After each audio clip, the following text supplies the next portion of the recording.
1943, the Albion Motors factory, South Street, Scotstoun, Glasgow. A truck rolls out of the works gates and into the grey November light. It is enormous. 6 wheels, a blunt bonnet, a cab wide enough to seat 3 men across its front bench, and a rear body fitted with fold-down seats and ammunition stowage racks bolted flush to the floor. Behind it, attached by a heavy pintle hook, a trailer carries spare wheels and a tow bar thick enough to moor a boat. The whole assembly stretches nearly 26 feet from bumper to coupling. It does not look like a weapon. It does not look fast. It looks, if anything, like a contractor's lorry that wandered onto a military parade ground by mistake, painted olive drab, and found it could not leave. The men standing around it in the yard are not impressed. They have seen Scammell Pioneers. They know what a real gun tractor looks like. This thing, they decide, is a stopgap, a substitute, something built because the army could not get enough of what it actually wanted. They were right about that last part. They were completely wrong about everything else. That vehicle was the Albion CX22S, and it would haul Britain's heaviest artillery across 2 of the war's most demanding campaigns, remain in British Army service for more than a decade after the guns fell silent, outlast nearly every famous vehicle on the Army's inventory, and survive in running condition into the 21st century. Almost nobody knows it exists. That is about to change. To understand why the CX22S existed, you need to understand the problem Britain faced in the autumn of 1943. The British Army's heavy artillery arm was built around one machine, the Scammell Pioneer R100. The Pioneer was a masterpiece. A 6x4 diesel-powered tractor with a walking beam rear bogie that could absorb 2 feet of vertical wheel travel. It could drag 30 tons across ground that would stop anything else on wheels. Every heavy regiment wanted Pioneers. The War Office needed hundreds of them. Only 980 were ever built in total. The numbers did not add up. The Army was expanding its heavy artillery commitment as the Italian campaign and the coming campaign in northwest Europe demanded more firepower, more range, and more weight. The 7.2-inch howitzer weighed over 10 tons in action. The American 155mm M1 Long Tom was heavier still. Moving either weapon in a hurry across Italian mountains or German plains required a tractor capable of pulling nearly 30 tons of gun, limber, and equipment, while carrying an entire gun crew of 6 men plus the driver. Albion Motors in Glasgow had a solution. Their civilian CX23 and 10-ton truck chassis was already one of the most robust heavy lorry platforms in Britain. It used a 6x4 drivetrain, a proven diesel engine from Albion's own factory floor, and a frame engineered to carry loads that would split a lighter truck in half. In June 1943, the War Office issued contract number S2191. Albion was to militarise its commercial chassis into a dedicated gun tractor. The first production vehicle left Scotstoun in November of that year. Albion Motors was not a company that needed to prove itself to the Army. It had been building for the War Office since the first months of the previous war, when it supplied approximately 8,000 3-ton trucks to the Western Front.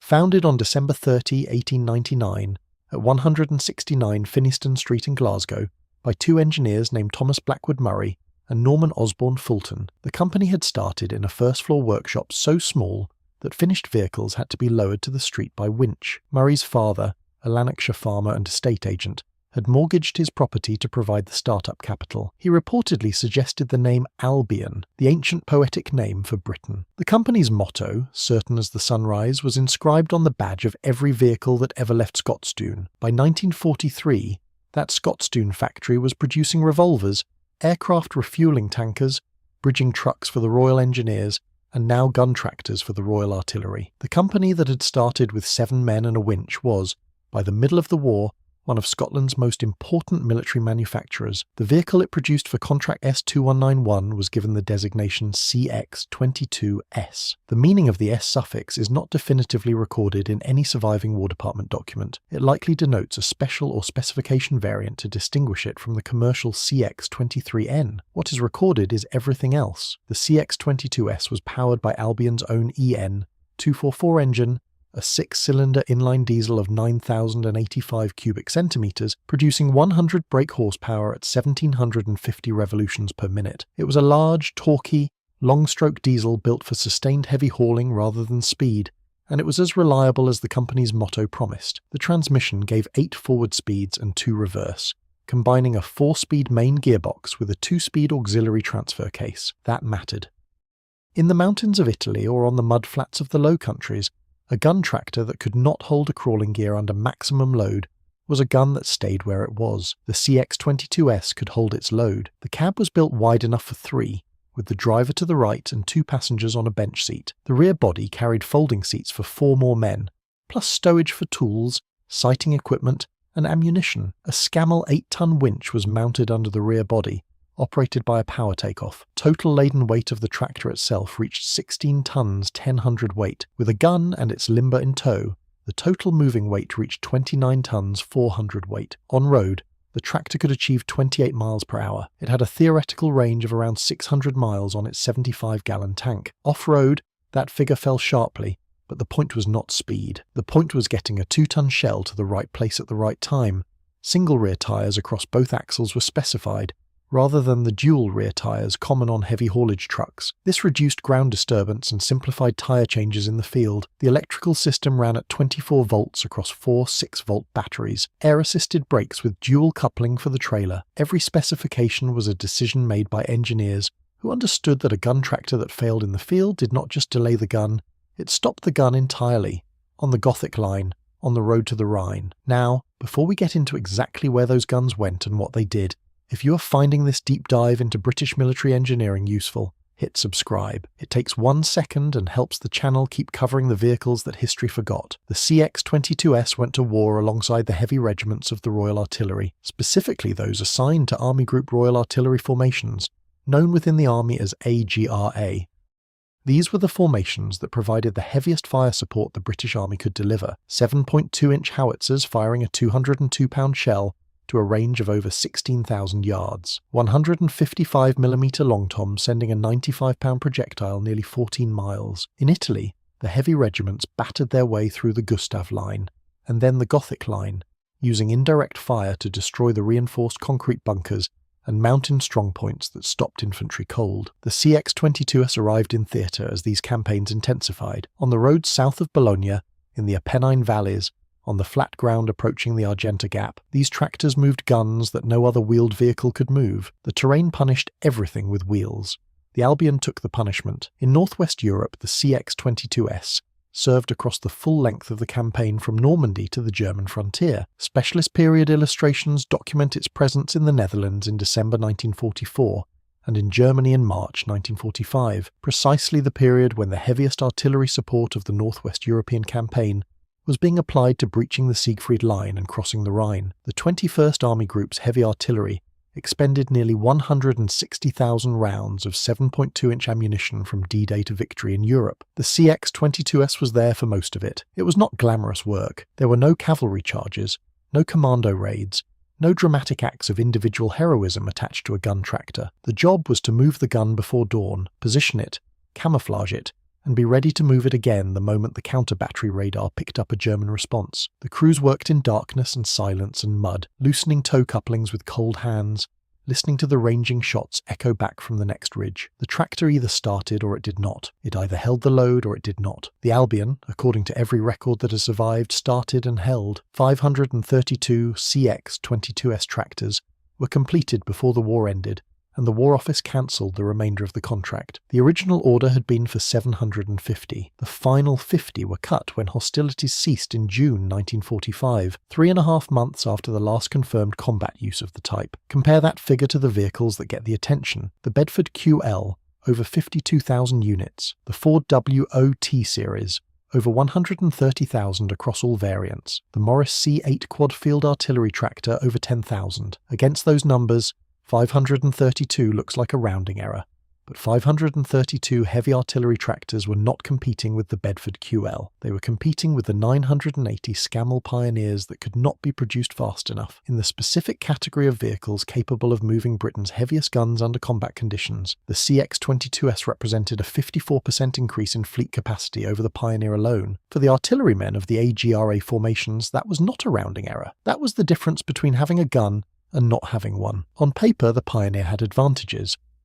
Its walking beam bogie, with 2 feet of wheel travel, could absorb terrain that would throw a conventional chassis. It had a proven combat record stretching back to 1940. It had, by 1943, a crew who knew it intimately. The CX22S was newer, less proven, and built on a commercial chassis that the Army had never fully evaluated in heavy combat conditions. In practice, the Albion Scottstoun diesel was as reliable as the Gardner engine in the Pioneer. Its conventional dual rear axle bogie while less exotic than the Pioneer's walking beam, proved entirely adequate for the terrain it actually encountered in Italy and northwest Europe. And when the Pioneer was not available, which it frequently was not, the CX22S was there. That is what the historical record shows. The British Army kept the CX22S in service well into the 1950s. One surviving example carries overhaul paperwork dated March 1953 from MTRS 326, a British Army workshop in occupied Germany. That paperwork confirms the vehicle was still considered serviceable, still worth the cost of a full overhaul, 8 years after the factory gates at Scotsdown closed on the last unit. The 7.2-inch howitzer itself remained in British service until the early 1960s. The CX22S served alongside it for much of that period, moving through the last years of the heavy artillery arm before the big guns were replaced by rocket artillery and the tractors were quietly sold off. Some went to civilian buyers who recognised what the Albion's engineers had built. A robust 10-ton 6x4 diesel chassis with an 8-ton winch and a powertrain built for sustained punishment was exactly what a civil engineering company, a breakdown firm, or a heavy haulier needed. One example, photographed in 1984 in Wales and still in daily service, belonged to a firm called R.C. Williams of Ruthin. It was painted blue, the olive drab was long gone, the engine was still the original Scotsdown diesel. Almost none survived. Of 532 produced, specialist registers list somewhere between 5 and a dozen examples known to exist worldwide. The dedicated register website has gone offline, taking its database with it. The number is uncertain. One is held at the Imperial War Museum, Duxford. It arrived via a Portsmouth yard in 1965 and was acquired by the museum in 1971. Its service history is recorded in the museum's own catalogue as unknown. The machine that hauled the Army's heaviest guns across 2 campaigns has no surviving record of where it went or what it pulled. It has become, in the museum's own words, anonymous. An example in Perth, Western Australia, shows 1,351 miles on its odometer and overhaul paperwork from March 1953. It is believed to have never served in civilian use. A restoration completed in 2008 won Best in Show at the Military Vehicle Trust Kemble Show after 2.5 years of work. A long-running restoration in Scotland, documented over 16 years on the Historic Military Vehicles Forum, confirms that the specialist knowledge required to restore one is rare enough to make each surviving example genuinely significant. 1943.